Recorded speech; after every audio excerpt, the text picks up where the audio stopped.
Hi friends, நல்லா இருக்கீங்களா? நான் இப்போ வந்து ஃபுல் வீடியோவுக்கு தான் பேசுகிறேன். ஏற்கனவே நாங்கள் 3 ஃபுல் வீடியோ போட்டிருக்கோம். எல்லாமே ஷார்ட்ஸ் நிறைய போட்டிருக்கோம்.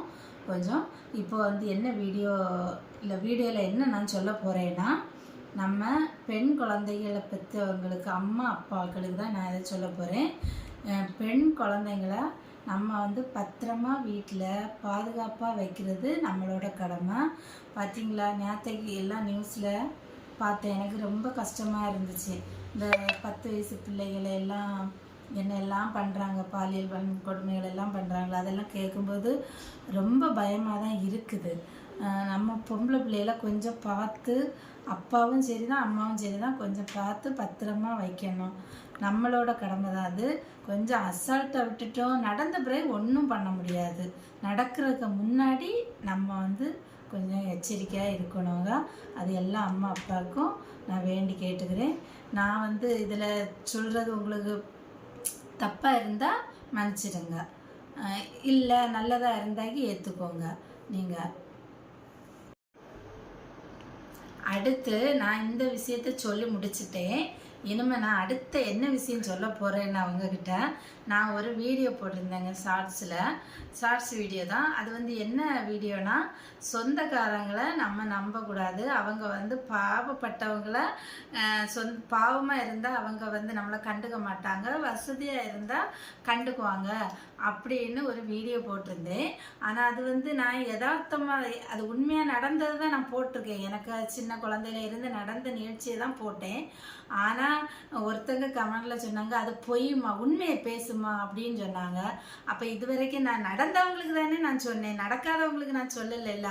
அதே அவங்க அப்படி சொல்கிறாங்கன்னு எனக்கு தெரியலை. ஆனால் அது வந்து கமெண்டில் கொடுத்தவங்க எனக்கு ரொம்ப வேண்டியவங்களா, தெரிஞ்சவங்களா, எங்கள் பக்கத்தில் உள்ளவங்களா, சொந்தக்காரங்களான்னு தெரியல.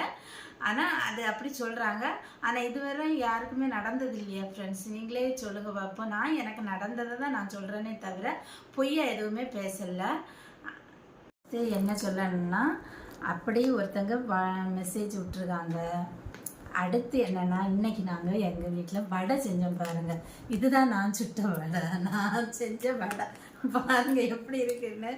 எனக்கு நான் இது வரைக்கும் பண்டை எதுவுமே வீட்டில் செஞ்சது இல்லைங்க. இன்னைக்கு தான் வடையை செஞ்சுருக்கேன். நேற்றே ஒரு பண்டை செஞ்சு என் பிள்ளைங்க கேட்டதுனால நான் வடை நல்லா இருக்கா பாருங்கள், பெருசாக பெரிய வடையாக இருக்கா, அதான் சுட்டிருக்கேங்க. அடுத்து இந்த புது ஏசி வாங்கினேன்னு சொன்னேன் இல்லையாங்க, குழு குழு குழு குழு குழுன்னு இருக்கு பாருங்க. என்ன குளுத்தியாக இருக்குது தெரியுமா?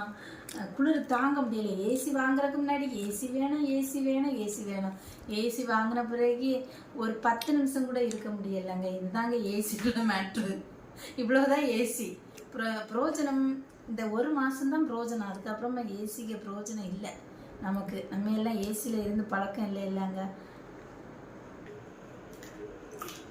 நல்ல டேஸ்ட் கேட்டா, நான் செஞ்ச வடை டேஸ்ட்.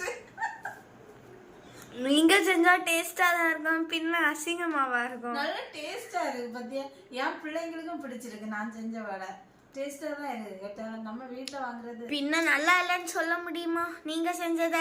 ஆமா, கடையில இருந்து வாங்கினா எண்ணத்தை எல்லாம் போட்டு தராங்கன்னு தெரியுமா உங்களுக்கு? அம்மா செஞ்ச டேஸ்ட், அம்மாக்கு பாசத்தோட. நாங்க வேற யாரும் செஞ்சது இருந்ததுன்னு சொல்லலாமா, நீங்க தான் செஞ்சு தந்தீங்க. அம்மா பாசத்தை எல்லாம் ஊட்டி வளர்த்து அதை செஞ்சு வச்சிருக்கேன் வடை. பாசத்தோட தந்து செய்திருக்கேன். கடைக்காரங்க எப்படி செய்வாங்க தெரியல, அப்படிதான் செய்வாங்க. நான் தெரியாது நான் சொன்னேன். அவ்வளோ டேஸ்டா இருக்கும். இந்த ஒரு வடையுமே போதும். இன்னும் பாருங்க, அந்த வீடியோவில் அவங்க அப்படி சொன்னது எனக்கு ரொம்ப சங்கடமாக தான் இருந்தது. ஆனால் கன்னியாகுமரி மாவட்டத்தை பொறுத்தவரையிலும் ஒரு மேரேஜ் வீடுன்னு வச்சுக்கோங்க. அந்த மேரேஜ் வீட்டில் நீங்கள் போகும்போது கழுத்தில் நிறைய நகை போட இல்லைனாலோ, கை நிறைய காப்பு போட இல்லைனாலோ, நல்ல ஒரு பட்டு சாரி கட்ட இல்லைனாலோ நீங்கள் போங்க. அவங்க கண்டுக்காமல் ஓரமாக தான் நிற்பாங்களே தவிர வாங்க வாங்கன்னு யாருமே வரவேற்க மாட்டாங்க. நீங்கள் நல்ல கம்மல், செயின், நல்ல பட்டு சாரியெல்லாம் கட்டிட்டு போங்க. நீங்கள் அங்கே இருந்து வந்தீங்கன்னாலே வாங்க வாங்க வாங்க வாங்கன்னு வரவேற்பாங்க. நீங்கள் பாருங்கள், கன்னியாகுமரி மாவட்டத்தில் அது உண்மையாக பொய்யான்னு எங்களுக்கெல்லாம் நடந்ததுனால தாங்க நாங்கள் இப்போ கஷ்டப்பட்டு அப்படியெல்லாம் நடந்து நம்மளை மதிக்காமல் ஒருத்தவங்க ஒதுக்கி வச்சதுனால தான் நான் அந்த டாப்பிக்கே சொன்னேன். ஆனால் அந்த டாப்பிக்கு பொய்ன்னு ஒருத்தங்க சொன்னாலும் ஒருத்தங்க தான் மெசேஜ் அந்த இது போட்டாங்க கமெண்டில். அதை பார்க்கும்போதே எனக்கு அது கஷ்டமாக இருந்தது. அப்போ நம்மளுக்கு மட்டும்தான் நடந்திருக்கா, வேறு உலகத்தில் யாருக்குமே நடந்தது இல்லையா அப்படின்னு ஒரு ஃபீலிங் ஆகி போயிடுச்சு. இருந்தாலும் பரவாயில்ல, எனக்கு அது ஜாலியாக தான் இருக்குது. அவங்க கமெண்ட் அடித்தது எனக்கு பிரச்சனை இல்லை. ஏன்னா அது ஒருத்தங்க சிலவங்க அவங்க வந்து எங்களுக்கான வேண்டியவங்கள மாதிரி தான் எனக்கு தோணுதுங்க அந்த கமெண்டில் கொடுத்த தெரிஞ்சவங்க அப்படின்னு. ஆனால் அவங்க நினைக்காங்க எனக்கு தெரியாதுன்னு. ஆனால் எனக்கு யார் என்னன்னு எல்லாம் தெரியும். அதனால் பிரச்சனை கிடையாது. இருந்தாலும் சொல்கிறேன், இப்படியெல்லாம் நிறைய பேருக்கு நடக்குது. அதை அவங்க வெளியில் காமிக்க மாட்டாங்க. சிலவங்க வெளியில் இப்போ நம்ம வீடியோவாக போடுறதுனால நான் அந்த டாப்பிக்கு சொன்னீங்க, தப்பாக இருந்தால் நினச்சிடுங்க. நான் இந்த வீடியோவை இதோட முடிச்சுக்கிறேங்க. இனிமேல் அடுத்த வீடியோவில் பார்ப்போம். ஆனால் நீங்கள் எனக்கு இந்த வீடியோவை பார்த்து ஷேர் பண்ணுங்கள், ஷேர் பண்ணி சப்போர்ட் பண்ணுங்கள், லைக் பண்ணுங்கள், சப்ஸ்கிரைப் பண்ணுங்கள்.